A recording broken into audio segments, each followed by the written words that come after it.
All right, you came back, and we're so grateful that you came back to be a part of our continuing conversation on this love thing. Again, I am here with my hosts, Wanda Anderson and Waynette Hendricks Bob, and we're drilling down into this thing that's called love.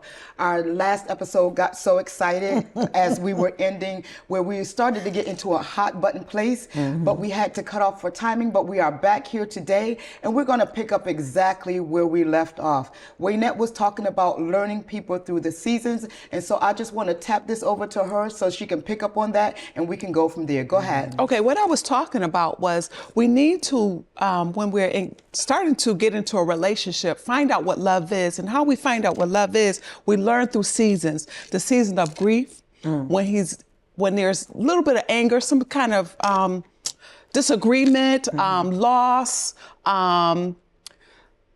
what else? Just all different type of things that we go through in order to know, are you able to tolerate this person through your relationships? Yeah, I like that. And those, you could call those the winter, the spring, and the summer and the fall seasons, right? Because what I'm doing is I'm learning a person through every aspect of their life.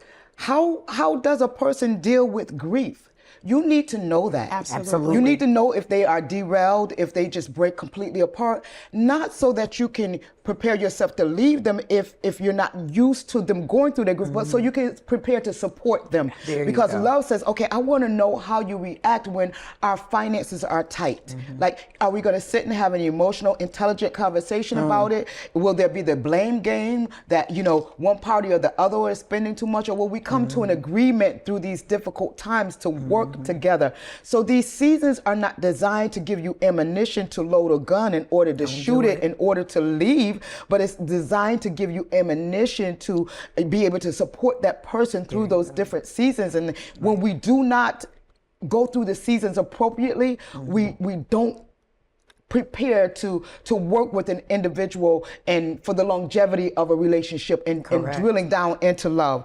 So with that being said, that there are times when, and you both can agree, when we have had unrealistic expectations of what love is. So what is unrealistic? That I expect this individual, I expect this person, whether it's male or female, to be at my beck and call.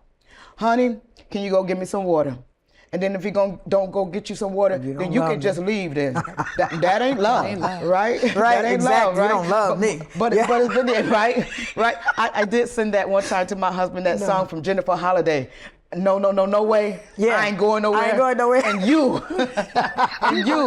you're gonna love me, right? But you know what? Love is a choice. Right. Because you have to choose that person over again. True. You have to choose to love them today. Absolutely. And despite what goes on tomorrow, you have to choose to love them tomorrow. True. And then despite what goes on the day after that, you have to choose to love them the next day. And that's how you get from, you know, loving a person for 1 week to loving them for years. Because you choose the choice to love them despite the circumstances. And that's what love truly is. I'm with you. And that person has to feel that safe place. You mentioned Wanda being safe earlier, you know, and a lot of times people operate in an unsafe place. What am I saying? They're unsure of their relationship. So what happens is, because they're unsure, they operate not knowing whether today is going to be the day that individual's going to leave. Is today going to be the day that person going to break up with me? It's today the last day, and that's a walking on edge relationship. And nobody wants to walk like that. I call that walking on eggshells, because you never know how that person is going to be, or what your response is going to be to that person. Did they come in smiling? Okay, then our relationship is going to be good today. Did they come in with a frown? Oh no, our relationship is over. That's where you get men and women who are very jealous and possessive, and all of a sudden now you can't even go to the bathroom. Why'd you have to take your phone to the bathroom? Who are you talking to? I heard you. You was texting. Something's wrong. Something you didn't build a level of security or safety or trust. And you have to work that out, because if that continues in the relationship isn't going to last. because one or the other is going to move on because there's only so much of that you can take. I'm with you because I love you. And what that means for me, break it down. Act like you're talking to a child. Break it down. Here's what it means to me. Here's how it works for me. And here's what I want to do going forward. How can we fix this? It goes back to building together, not you building one and I'm, and he's building one. It's us building something together that's unified. So. And not only that, you end up losing yourself in that situation 100%. As well, because you're trying to finagle what he or she want in this relationship. Meanwhile, in the midst of it, you're losing who you really are. There in you it. go. So, and let's talk a minute about how people meet, right? Okay. Because in our day, it was, you met at the bus stop. True. You started up a conversation, or you met in a coffee shop, you met in the library, you met pumping gas, or you met somewhere, and not on social media, where relationships are built. I've been talking to them through social media and text for a year. Now I'm gonna go live where they live and move in with them. That's scary, y'all. That's scary. More than because scary. you don't know who you're getting. You don't know their background. You don't even know their family structure. Nothing. You don't know anything know about that individual. them. Nothing. Right? That individual, their prior life. There's no conversation. And trust me, that imposter that you alluded to earlier is the person who is present at that time. Yes. For at least what you say, I think you guys said it was about 6 months. The imposter shows up. Yep. And what That's is he right. doing when he shows up for 6 months? Playing a role. that role that you gave him, so that he would be able to construct himself as what you want him to be. Him or her to be. Wow. 100%. Yes. I'm pretending to be what you want. I listened to you. I took mental notes. Oh, I know she likes a guy who opens doors. I'm going to open every door for her. I know she likes a guy that pays for dinner. I'm going to do that. I know she likes a guy that's hardworking. So I'm not going to have all my time for her. I'm going to let her think I'm working or working overtime or career building. And I'm doing all of these things for 6 months. When we have an argument, I'm going to be patient because she doesn't like to yell and scream. Or if she likes to yelling and screaming, I'm going to yell and scream, but I'm going to be kind of monitoring how that goes. So he plays with the clues, and most of the time women do. We give great clues. We tell you exactly what we want and how we want it, when and where. So it's easy for him to pick all that up, pretend to be exactly that person until he gets what he wants, up to and including marriage. The problem is if you marry an imposter. Well, if you marry an imposter, that's pretty much a done deal. Yeah. Right? Because that was a choice that you made. And let's talk about some red flags with the imposter mentality. Absolutely. Because with the imposter mentality, there is absolutely some red flags that you see, but I think we're so starved and so thirsty that we choose to let those fly by. Yeah. Yes. You see during the imposter stage that, he acts in a way, or she, let's not just put this all on the male, because it is 100%. male and female, that they act in a way that you're uncomfortable with. And rather than you have an intelligent conversation and say, hey, this is not working for me and I don't like this, you let it go. Once you let something go so long, it's a bell that's rung and you can't unring it. It's milk that's out the bottle and you can't put it back in. So if it's something that you see in the beginning, if you want your love relationship to last, you got to call it out. But again, there comes that place where you have to be emotionally intelligent to have a conversation without having a battle. Yes. Because most conversations can turn into a fight. True. If you don't have emotional intelligence. Yep. True. Because you often start speaking not to the issue. Absolutely. But to the Say person. that. Drill down on you don't that. speak to the issue, you speak to the person. Yes. I can hear the woman saying, well, you're not the man I thought you was. Or, the man saying, well, you're not the woman I thought you was. I want you to have a BBL. Like, I'm only kidding. Yeah. It's true. I'm just saying, right? Yes, I mean, it's possible, right? Yeah. It can happen, right? Yes, yes. But and you're really arguing about the fact that, you thought that this relationship was going to be a more traditional one, where the woman would come home and, the dinner would be prepared, but you're not really bringing it out. You're bringing about all the imperfections that you see now that the honeymoon phase is over. There you go. Right? And what happens when that happens is that is the first level deterioration of a relationship, is when you begin to tear your partner down Yes. rather than lift them up. Absolutely. And have a conversation that's full of emotional intelligence. And I said it earlier that love is a choice. And that you have to choose to love every single day in order for it to last. I do have some hot questions for you that I want to throw your way. No. Right? Go ahead. First question is there such thing as love at first sight? I'm going to say no. I believe there's lust at first sight. I believe there's attraction at first sight. But I don't think that it's love, because I think love requires more than sight. Okay. That's my answer. And I think that love should be built on. Something is to be built. Love is to be built upon. Right. So neither one of you believe that there's a such thing as love at first sight? No. No. I think it's attraction. I don't think it's love. But does that attraction turn to love? It can evolve to Yes. love. So you Yes. said that it It's built up to love. It Yes, can be built up 100%. to love. Yes. But it's never there in the beginning. No, that's attraction. Yes. Okay. Because I kind of disagree a little bit. Okay. We saw And that. I didn't want to be attacked. Yeah. So I thought I would enter this gently. I do believe that there is a such thing as love at first sight. And I do believe that it is the foundation for a good relationship. But I believe that an individual has to understand their genetic or character makeup in order to recognize if that meet is a true love, right? Because if the first thing, let me use a male as an instance, if a male starts a conversation with you, and his first thought, again, let's go back to, body built, and all he's talking about is the way you're built and all of those things, of course, then I feel that particular place is love. But if a person you begin to and I said at first sight, Right. that you see, and you can have this strong attraction for them, I think it can be love, but I think we need to get to a place where we recognize it. Yes. So I don't want to discount it. I see, I'm coming to you.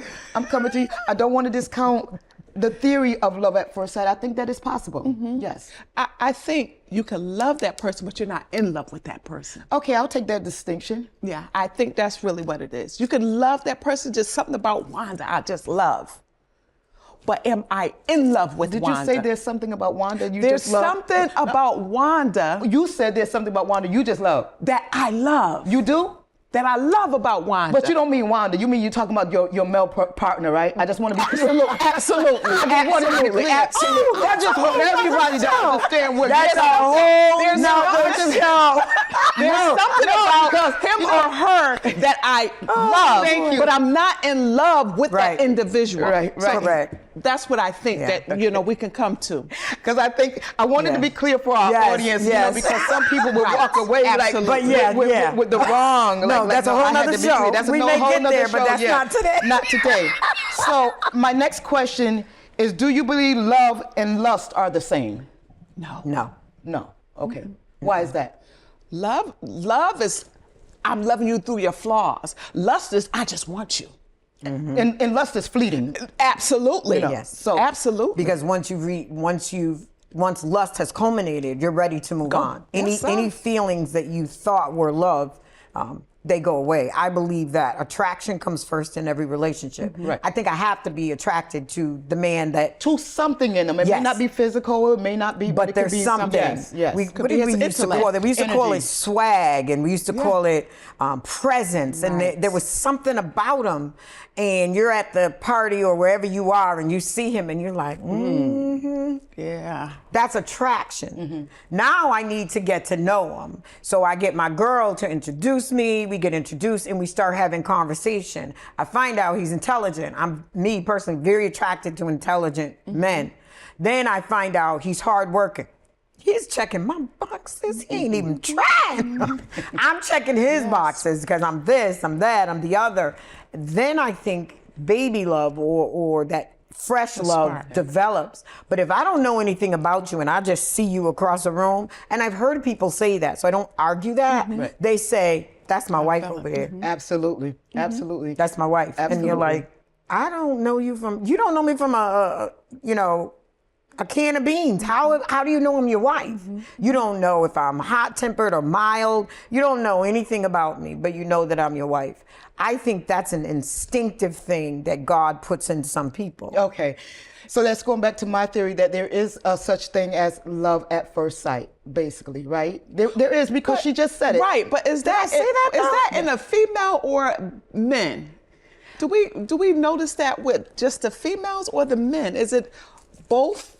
I think Genders it's both. can be, okay. I think it's both. Okay. But so here's the thing. I can only speak from my experience, right? Right. So I'm going to speak from my perspective. So when my husband said to me, after I think it was the second time he saw me at the bus stop, "You're going to marry me." And I'm like, I'm thinking you're crazy. I don't even know who you are. Why would you say something like that? Right. Get Why away don't you from go me. somewhere?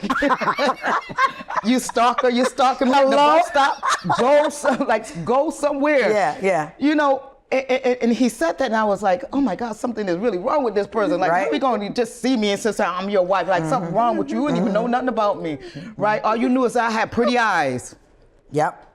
That was Patty. Right. Pretty eyes. But guess what? That very 30 years statement, later. 38 years later, Yeah. I'm still with him. He became my Your person. my love of my life. Yes. Absolutely the love of my life. He is. And I do believe, and I want people to understand that there is for me, I'm saying it from my perspective, that there is such thing as love at first sight, but Okay. you have to be careful. Again, I was cautious. You know, I had this wall up. How are you going to say it? He gonna love me and he don't even know me, you know. And then once he get to know me, you know, he not gonna want Right. me anymore. Right. So my walls are up from the beginning, but in order to find true love, we got to pull those walls down, Yes. right? And we got to differentiate between lust That's and love, right? Next Agreed. question. Can you change a bad boy or bad girl into someone that you can love?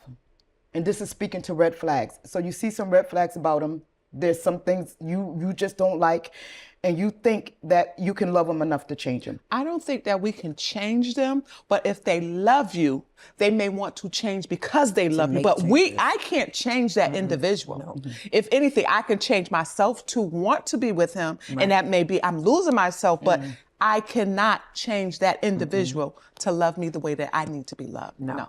And you agree? 100%. I'm going to add to that, though, that they have to be willing to make the changes because I can't do it for you. Absolutely. But I have to recognize, why are you changing? Because if it's for me, if things go left, something goes wrong, do you go back to who and what you were before? You have to show me that this is who you are now. And I think what I wanted to add to that is women in their 20s and 30s, we take fixer-uppers. We take great pride in taking those men that just need just a tweak here and a tweak there. That's what we do. We fix things. We put things together and we like, ta-da, look what I made. Yes. That is what we do. Women in their 40s and 40s, they're like, oh no, I don't need no fixer-upper. I don't need a project. I ain't building no man. Not ever. Not this. No, not wait, now. I ain't building But nobody. when That's you're all I'm gonna say. younger, you genuinely believe you can fix him. If he's got a temper, you can fix him. Yes. If he's lazy, you can fix him. If he's uneducated, you can fix him. You don't look at those as red flags. I think that's the difference between young women who don't have experience and women who are more settled. Because once we're settled, we're like, oh no. I ain't I'm dealing not with doing that. No. You can like 10 things about him and a half a thing is wrong. And you know what you're doing? You walking away. Love you. Bye-bye See you now. later. Yeah, absolutely. Because I don't need a project. But girls in their 20s and 30s, and I say girls because I'm slightly older than that, they look for projects actually. Absolutely. Think about it. Absolutely. You want to fix him. You want to be the one that shows him that you're going to love him no matter what, no matter who, no matter when. And that is true.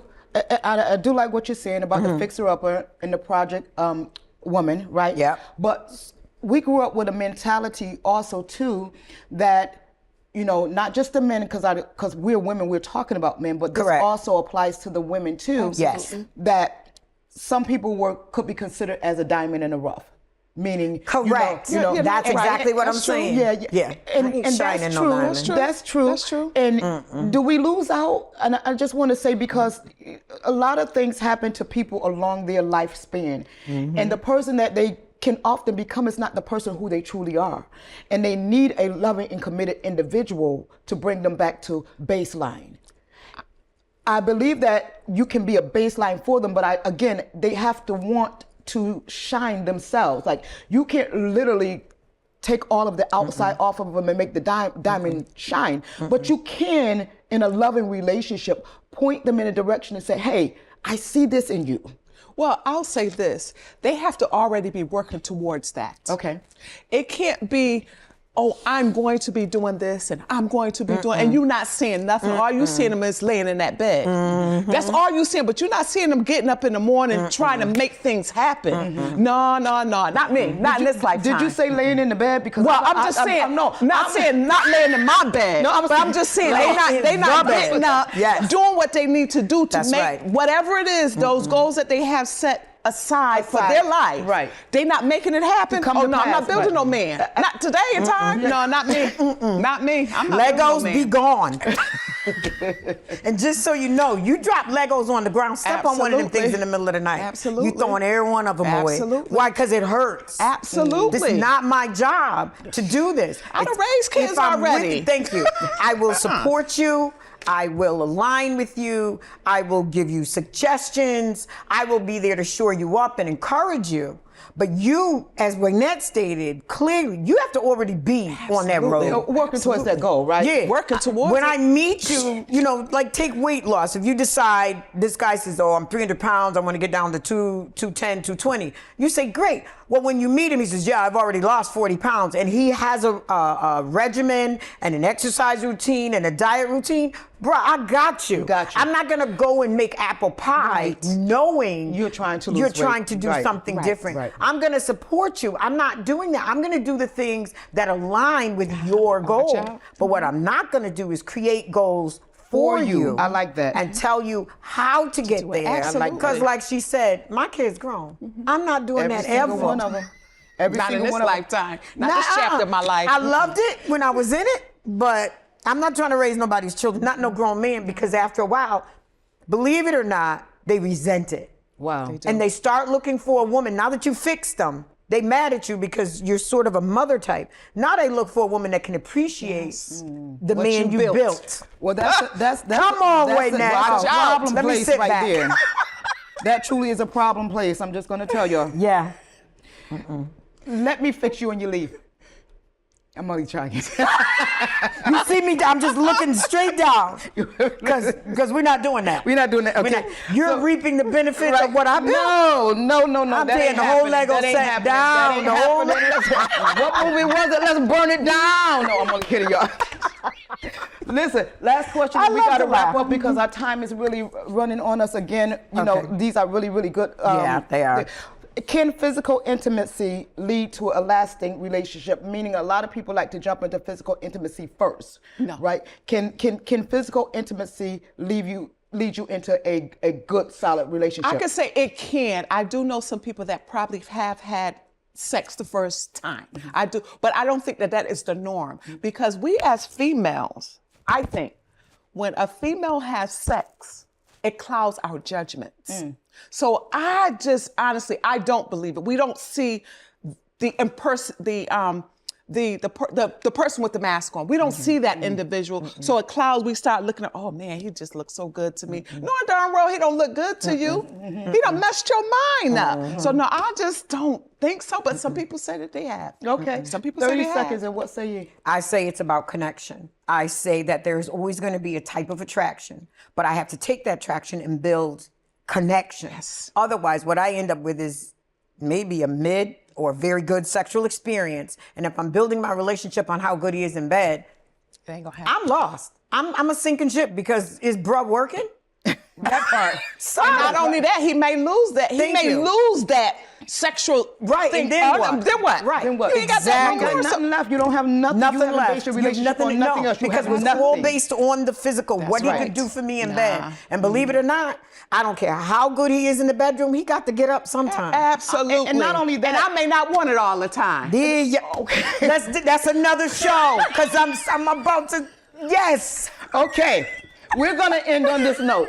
Listen, thank you. We don't want it all the time. for joining us on Lifing with Lady P. It's been an amazing, Absolutely. amazing run on this journey with you, and we trust that you will go and subscribe. We are located on all of the top podcasts. We are on YouTube, Instagram, Facebook. Please tell your friends. Please subscribe. Let's get this thing going that we call Lifing. Thank you to my co-hosts Wanda and Waynette, and thank you for joining tonight. God bless you. Amen. Don't get no fixer upper.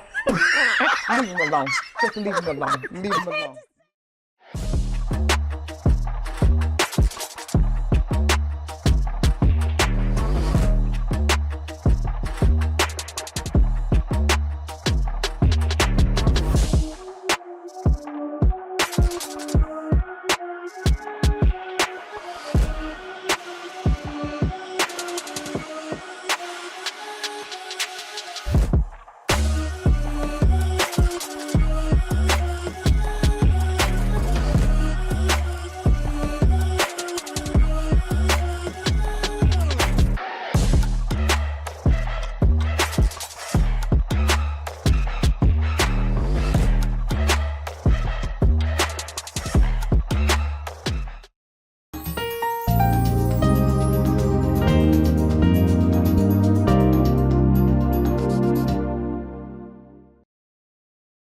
What are you doing this summer? Do you want to belong to a community that embraces the creative spirit, not pushes it aside? Are you ready to explore your inner passions and meet lifelong friends? YPI is for you. Since 1981, YPI has served as an annual retreat, a home base, and a welcoming environment for the curious mind. You'll find an inclusive, sharing community where we are always learning. At YPI, your success begins with believing there are no can'ts and no won'ts. We're not your average arts camp. You don't need any special ability or talent because our professional staff will foster your interest in the creative arts at any level. Maybe it's a paintbrush, or a microphone, a camera, or a pen, or any combination of all of these. We inspire passion, build confidence, and strengthen friendships. We're YPI. Are you ready to find out what the YPI state of mind is all about?